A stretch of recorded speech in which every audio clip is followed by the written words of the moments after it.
Hello world! Hello po mga kababayan ko. Kumusta po kayo lahat? Andito po tayo ngayon sa St. Thomas Aquinas Parish Church. Bubisita po tayo sa ating mga Katolikong simbahan sa Pangasinan. And I will give the description below mga kababayan ko. Ito ay isang sa simbahan na pinakamatandang simbahan sa Pangasinan.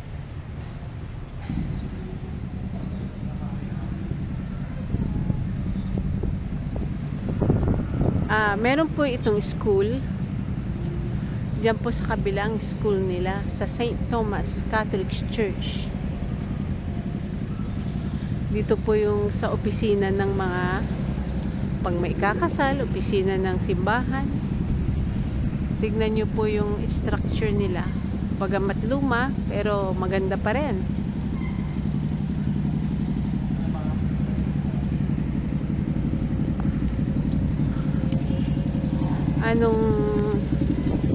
Sa lahat po ng aming pinupuntahan ay sinasakop po namin syempre ang ibig sabihin po nyon ay kailangan po mabisita po natin ang ating mga simbahang Katoliko.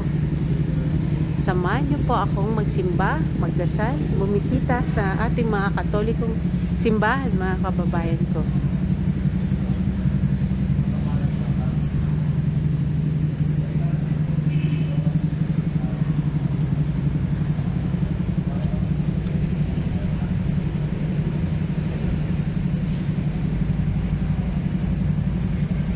Bago na po ito, oh. Bago na siya.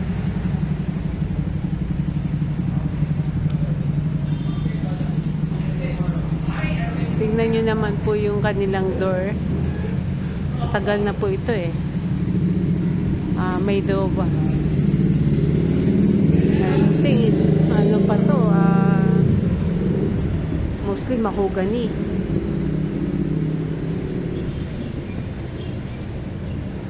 Pag nabuo po natin mga simbahan sa ating mga Pangasinan, marami pa po tayong dadalawing simbahan sa Pangasinan.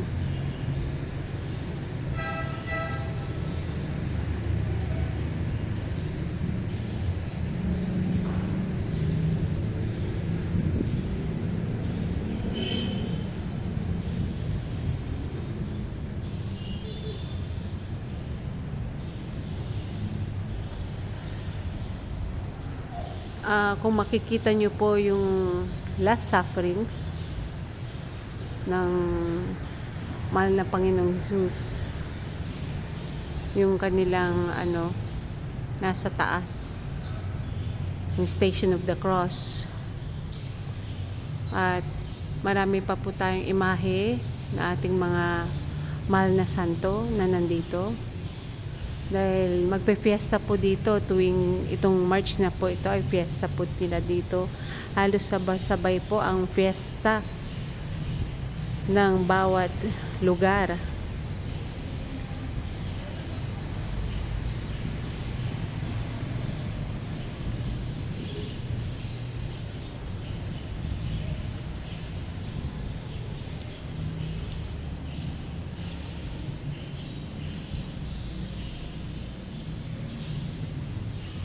Yung Station of the Cross ay nasa taas. Matagal na po ito. Ito po ay isang gawang if I'm not mistaken, oil painting or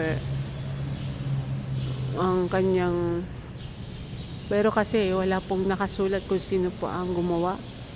It's year February 1964 nang pinintura po ito. Wala pong idea kung ano, and I will give the description below. Dahil isa po ito sa Station of the Cross na masabi kong pinakamaganda sa lahat ng simbahan na nabisita po natin.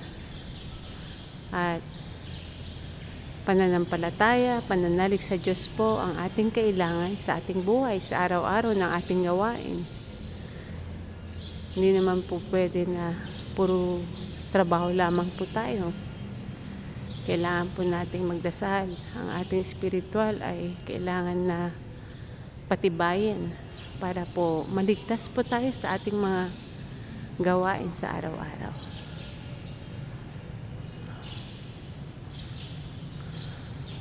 St. Thomas Aquinas po ito.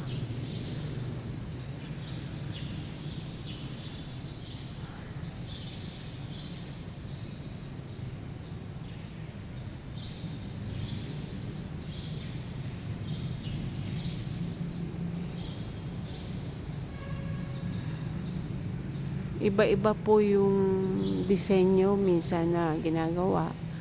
Meron naman yung magkakahawig.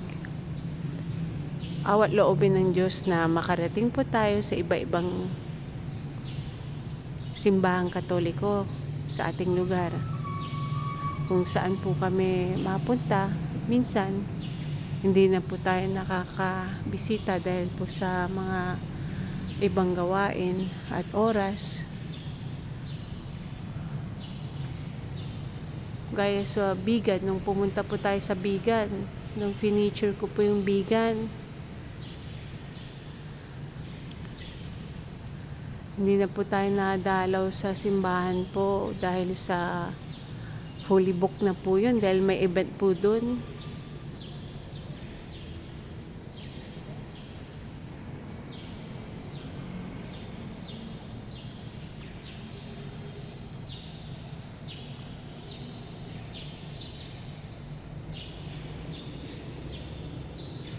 Marami pa po tayong pupuntahan mga kababayan ko.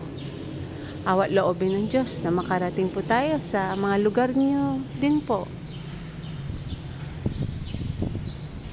Al Pueblo of Mangaldan.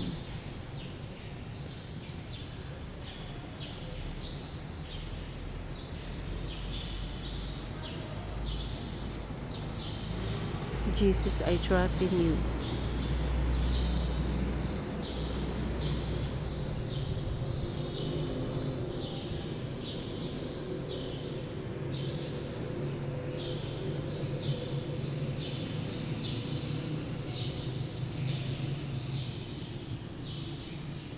Yung Station of the Cross, ang ganda. Yan pa rin po yun. Tagal na po ito. Yung ibang simbahan, may mga sa bubong. Maganda rin po yung architectural designs. 9 February 1964. Ito po yun. February 1964.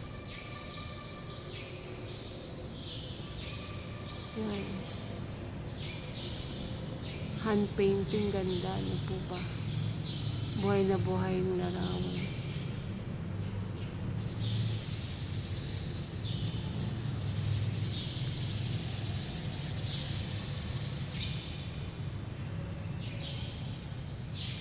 Tapos pag may choir dun po sa taas,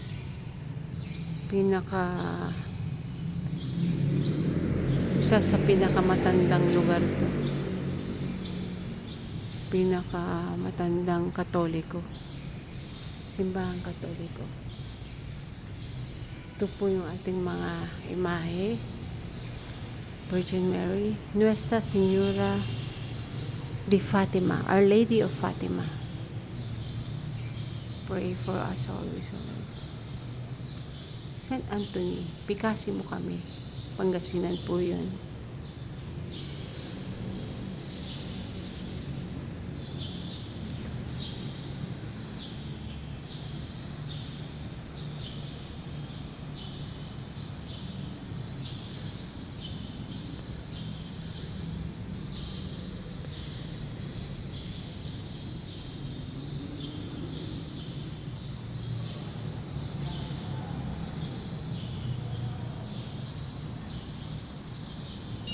O María San Picado, concebida, rogad por nosotros que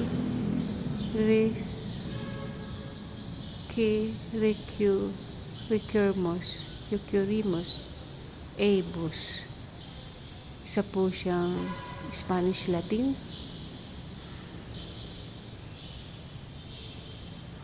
Matagal na po itong imahe po na nandito na inalagaan ng ating simbahan Katoliko.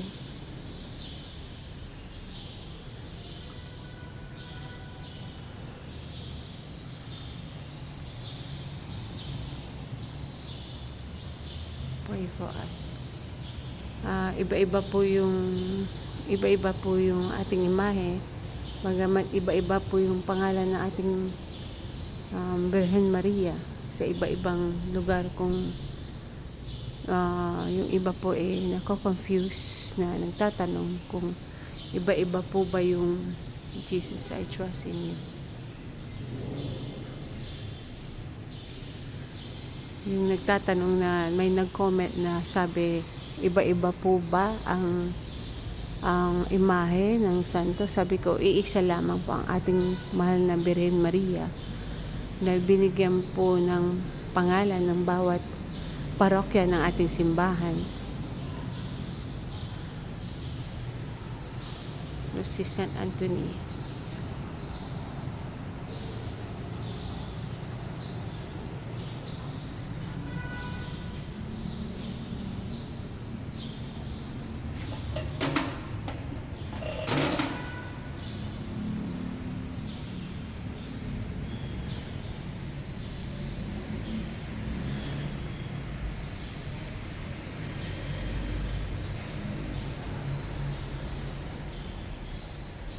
San Jose Maria Escriba, founder of Opus Dei, Saint of Ordinary Life. Saint Jose Maria was born in Barbastro, Spain, January 1902.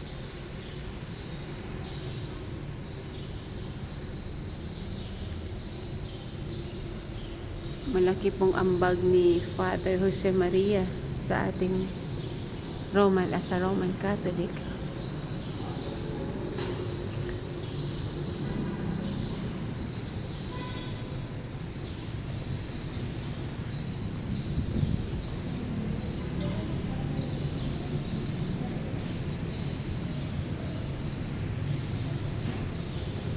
God bless everyone.